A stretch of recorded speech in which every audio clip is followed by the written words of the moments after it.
Beyond the edge of explored space lies Kreeva, a dying planet with a heartbeat no one believed could still be heard until one man felt it. What follows is a tale of memory, war, and a promise that defies time and species. You're about to witness alliances you never imagined, sacrifices you'll never forget, and a truth that may shake your soul. But first, if you believe in stories that matter, drop a like, share this with someone who needs it, and subscribe for more journeys like this one. The forest of Kreeva wept in silence. From above, the canopy shimmered under the violet glow of three suns, their light fractured through layers of bioluminescent leaves. What once had been a vibrant, breathing world now pulsed with quiet agony. The trees, sentient in their own way, sensed the dying rhythm of their planet. Their roots trembled. Their leaves flickered warnings. Through color and scent, Kreeva, in all its ancient grandeur, was bleeding. Nestled deep within the southern continent, the last stronghold of the Zanari, resisted oblivion. These people, luminous and ethereal, lived in harmony with the living forest, their biology woven into the pulse of the land. The Zanari didn't build cities. They grew them. Homes were sculpted from bending vines and glowing bark. Communication passed, not through sound, but through resonant frequencies exchanged between beings and plants alike. They didn't conquer nature, they communed with it, but peace had long since been severed. The Threxan had arrived 2 moon cycles ago. They were not explorers, they were not settlers, they were not even alive in the way the Zanari understood. These half-mechanical creatures came like a virus. Towers of scorched metal rose where ancient trees once stood. Swarms of drones rained acid onto the earth. Rivers were redirected or boiled away. Worst of all, the Threxan didn't consume what they destroyed. They simply cleared everything wildlife, structures, energy patterns, as if preparing the land for something else, something colder. The elders called them harvesters of absence. In the twilight heart of the forest, hidden beneath roots older than history, sat the sanctuary known as the Heartwood Cradle. A network of radiant veins pulsed across the chamber's walls, keeping the few remaining Zanari alive with filtered air and energy harvested from the dying world outside. This was no fortress. It was a womb, and now it felt more like a tomb. Lyra stood near the edge of the great biolite pool, her eyes reflecting pale blue, her breathing shallow. Young by Zanari standards only 20 cycles, she bore unique sensitivity to the planet's energy fields. Where others could interpret signals, she could feel them emotionally, viscerally, like music vibrating through bone. She had always been different. In a time of peace, she might have become a healer or a bridgewalker. Instead, she had become a witness. Behind her, Elder Maria stirred beneath the great root arch that served as her seat. Maria was old, beyond reckoning. Her skin, once translucent silver, now showed the fading hue of someone near their final convergence. But her presence remained undeniable.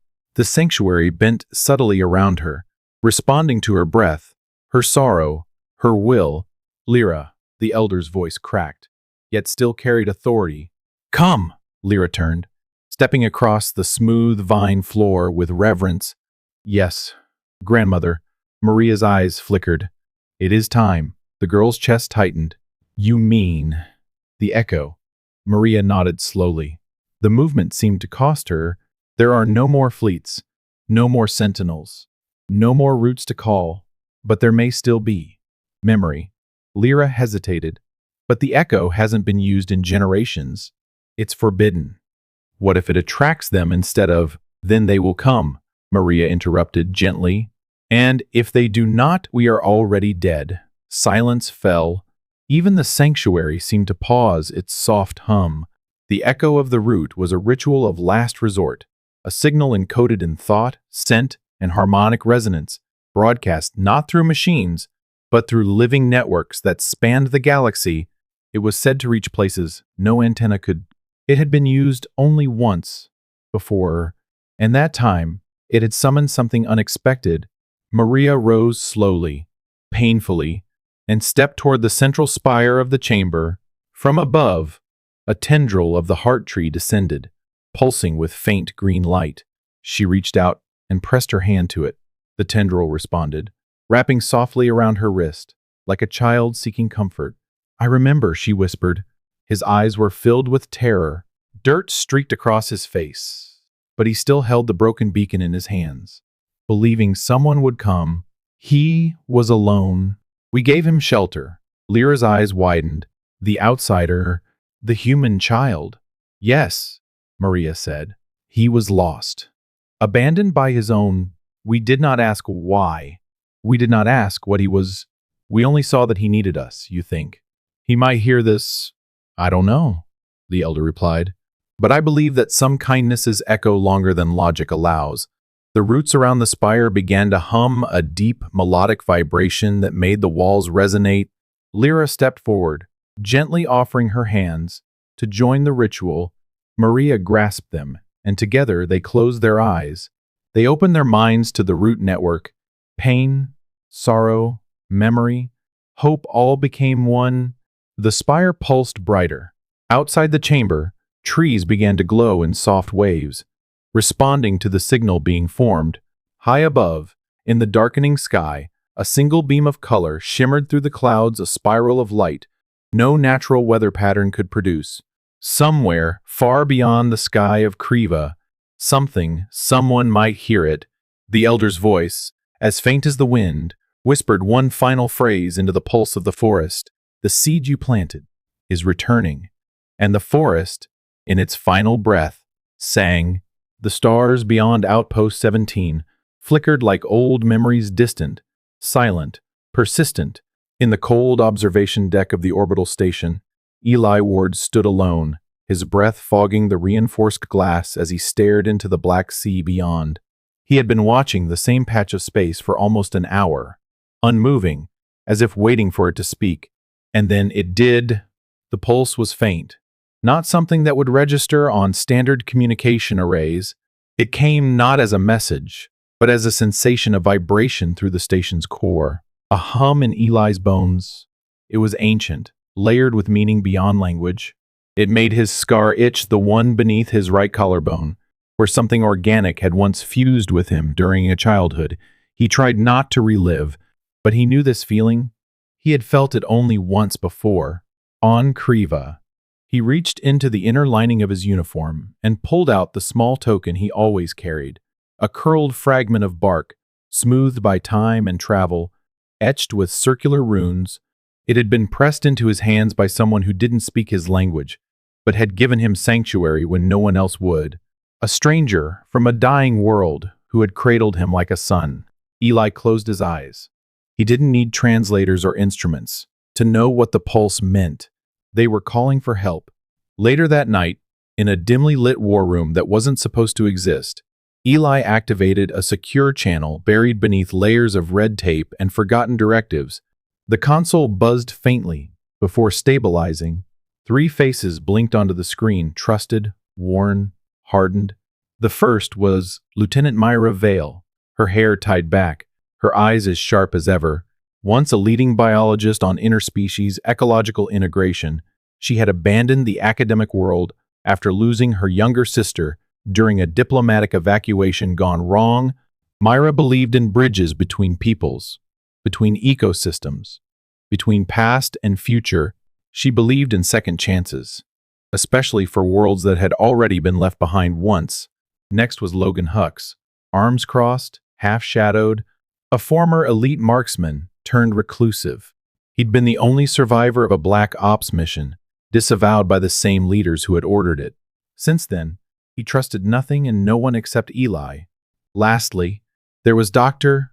Emery Voss, a field medic with more years in battlefield hospitals than most soldiers had in combat. Quiet, patient, deeply intuitive, Voss had a way of seeing people not as threats or liabilities, but as broken things still worth fixing. Eli spoke plainly. No speeches, just the facts. The signal's real. It came from Kreeva. They're still out there. The silence was thick. Then Myra leaned forward. I thought Kreeva was uninhabitable now. Didn't the Threxans strip it clean? Eli shook his head. Not yet, but they're trying. I felt the signal in my spine. It's the same resonance. It's the same people. They saved me once. We owe them more than just silence. Logan exhaled through his nose. And you're thinking of going back. Eli nodded, not thinking. You know what that means, Voss said gently. It'll be unsanctioned. No backup. No extraction plan. No political protection, I know, Eli said. But I also know that if we don't answer, no one will.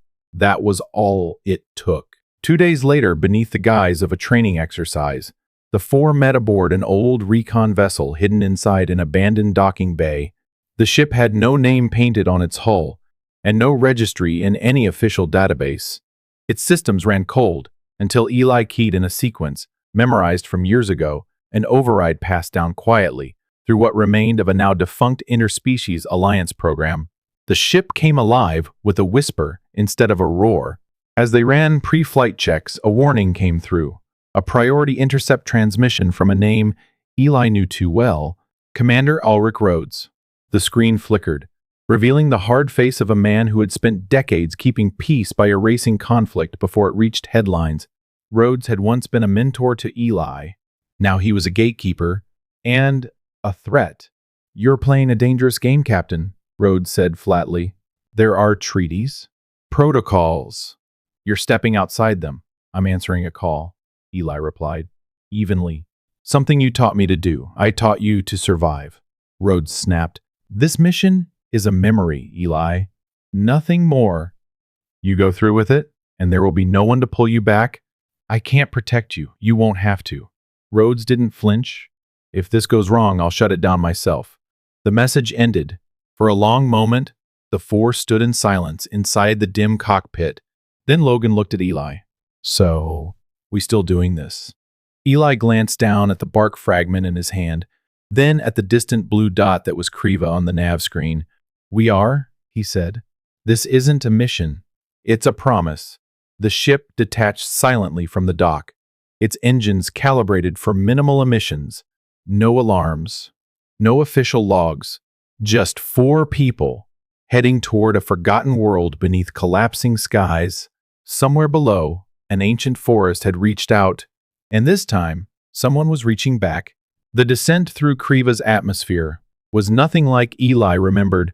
30 years ago, he'd fallen through these same violet clouds in a broken escape pod, frightened and alone, swallowed by the unending forest beneath. This time, he came not as a child, but as a soldier, armed, armored, and determined, yet still, his chest tightened as the trees came into view, their once brilliant bioluminescence now dimmed and flickering. Whole swaths of jungle had turned black, decayed from the inside out by the synthetic corruption of the Threxan. The reclaimer vessel banked low across the ruined canopy. Scanning for the signal's source, Myra manned the sensor station, fingers flying across the interface. Logan sat strapped in, rifle cradled in his lap, eyes flicking toward the forest with silent suspicion. Voss, quiet as ever, muttered a small prayer beneath his breath, half habit, half hope. There, Myra said, pointing to a distorted heat signature near a jagged ravine, signals originating from that fissure. It's deep, possibly artificial expansion caused by drilling. Eli nodded. That's where we go. The drop itself was rough. The air here pulsed with residual energy, organic, unstable.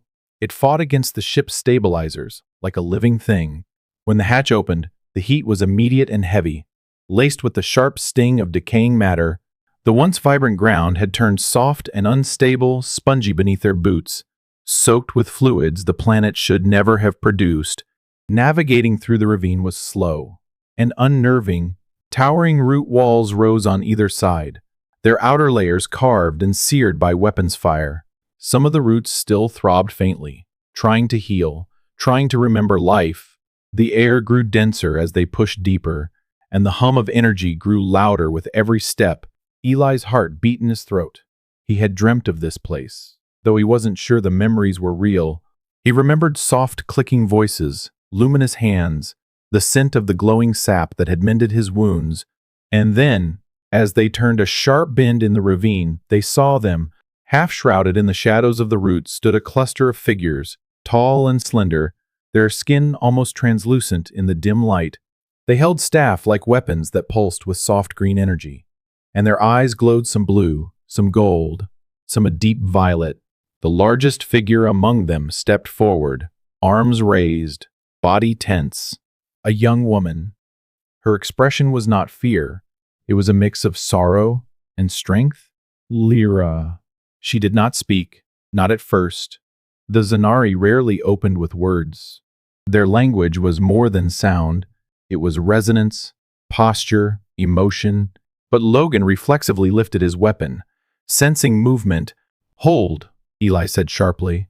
The Zanari flinched at the sudden sound, several raising their weapons in return. Tension crackled in the air, sharper than any bolt of lightning. Myra stepped beside Eli, whispering, "They don't know who we are." Eli slowly removed his helmet. The stifling heat hit him like a wall, and his exposed skin began to tingle. But he didn't flinch. His eyes locked with Lyra's.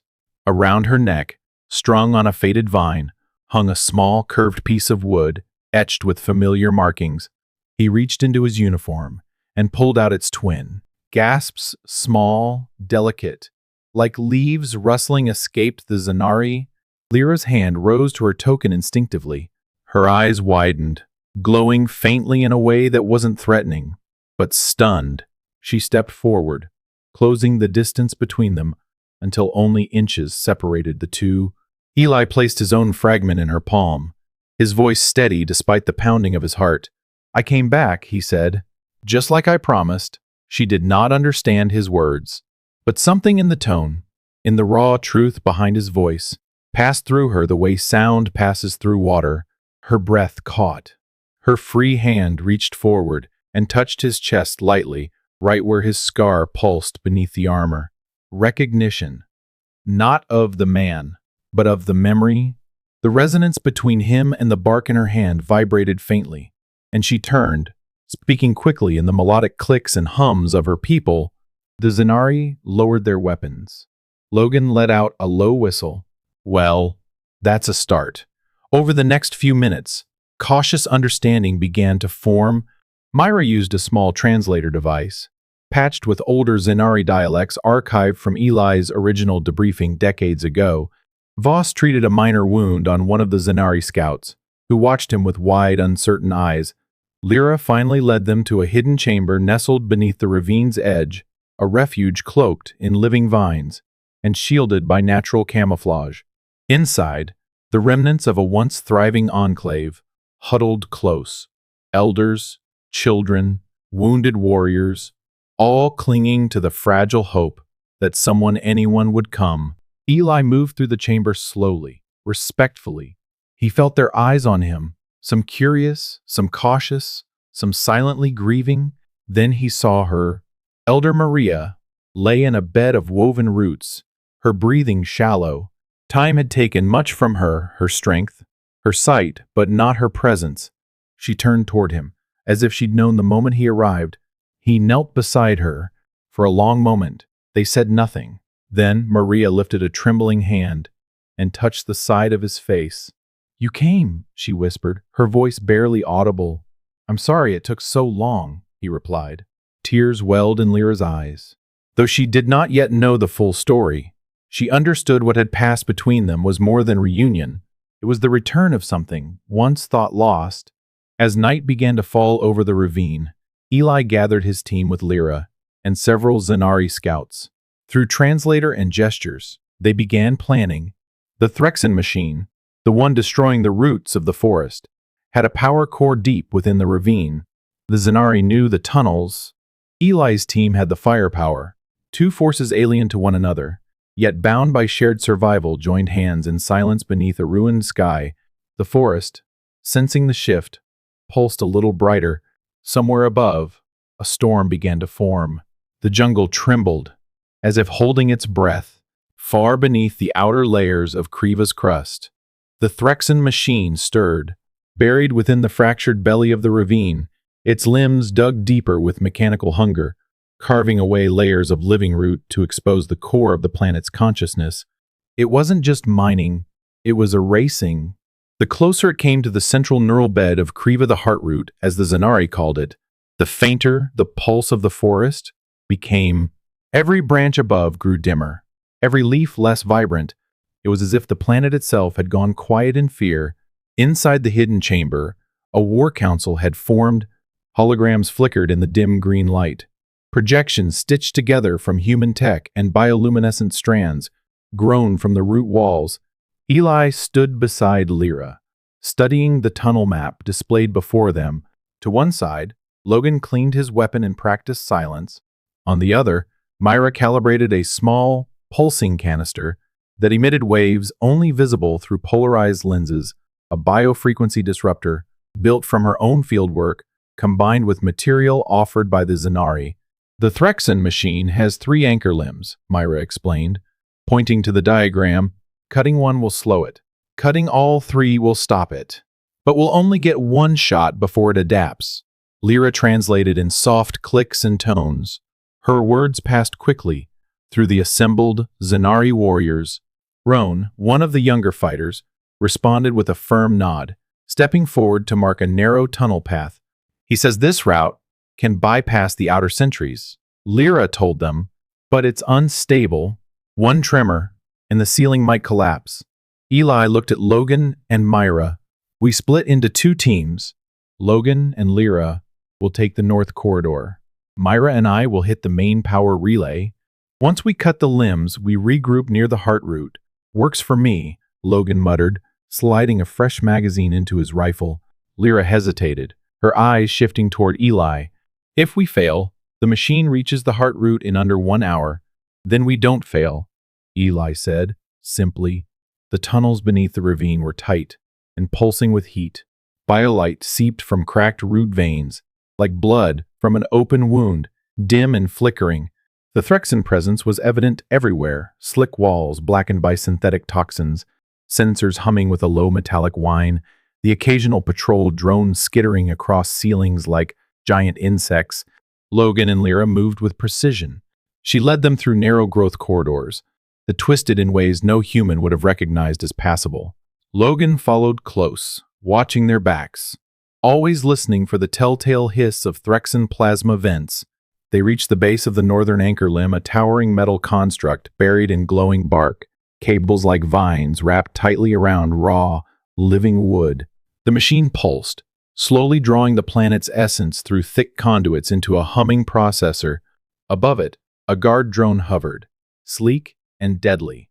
Lyra took a breath, then stepped forward. The drone noticed too late. Logan's rifle spat fire, cutting through its chassis with pinpoint precision. It dropped with a shriek of disrupted code, but the noise echoed. A larger unit, a mechanized guardian, emerged from the shadows.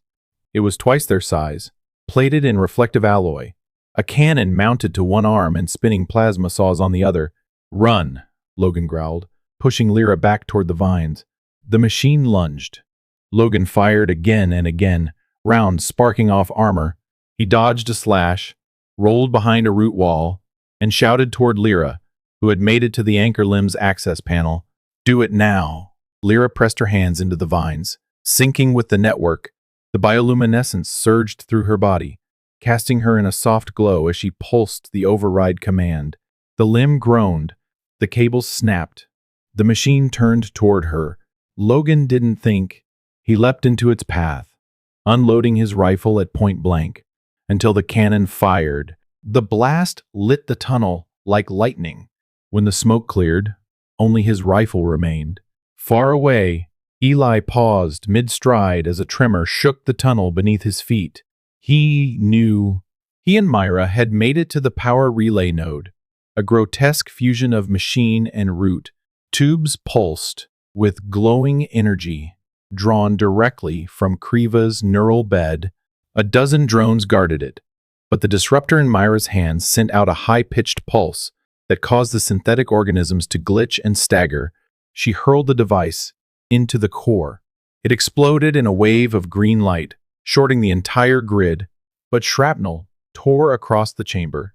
Myra cried out and dropped, blood soaking her arm. Eli dragged her behind cover, activating her field medkit. I'll be fine, she hissed through clenched teeth. Get to the heart root, Eli hesitated, then placed her hand on the beacon trigger. One shot. If they breach us, light it. Myra nodded weakly, fading into the shadows as Eli ran. The heart root chamber was vast. It resembled the interior of a cathedral, with enormous columns formed by intertwined roots rising toward a ceiling lost in bioluminescent mist. In the center, the heart itself hovered an orb of tangled light and pulse, like a living heart encased in crystal. The Threxen drill was nearly there. It loomed in the distance, its final arm reaching out. Eli sprinted. He barely noticed the drones around him. His focus narrowed to the glowing orb. He leapt across a collapsing bridge of roots, reached out, and placed his hand on the heart. Instantly, the world fell away. He saw himself small, trembling, lost in the forest. He saw alien hands lift him from the dirt.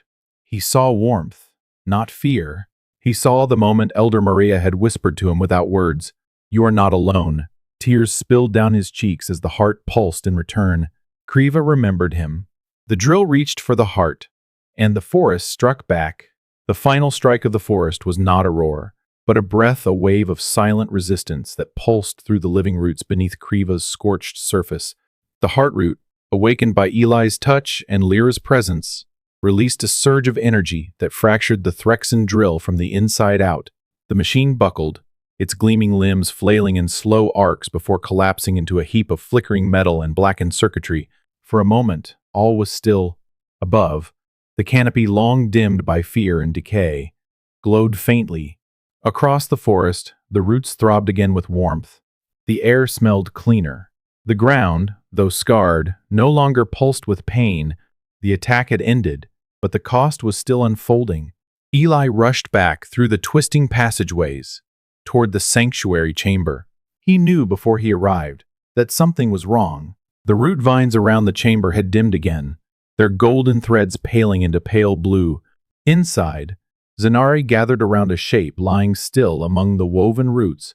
Lyra sat beside Elder Maria, her hands folded gently over the elder's. Eli stepped into the circle, and the other Zanari moved aside to let him pass. Maria opened her eyes, with effort, even near death. Her gaze held clarity. "You kept your promise," she whispered, the words brittle but warm. Eli knelt, his armor clinking against the living floor. "I didn't do it alone," she smiled faintly. "You remembered, and now we will be remembered." Her hand trembled as she reached into the folds of her robe and withdrew a small orb. It looked like a seed, but pulsed faintly with light from within, soft, living, rhythmic. She placed it in Eli's palm. "It will grow," she said, her voice now barely more than a breath, "but only where the ground is honest and the heart is kind." The glow in her eyes faded. Her chest rose once more, then fell. She became still. Lyra lowered her head in silence, the sanctuary holding its breath with her. Around them, the roots seemed to shimmer faintly, as if echoing a farewell.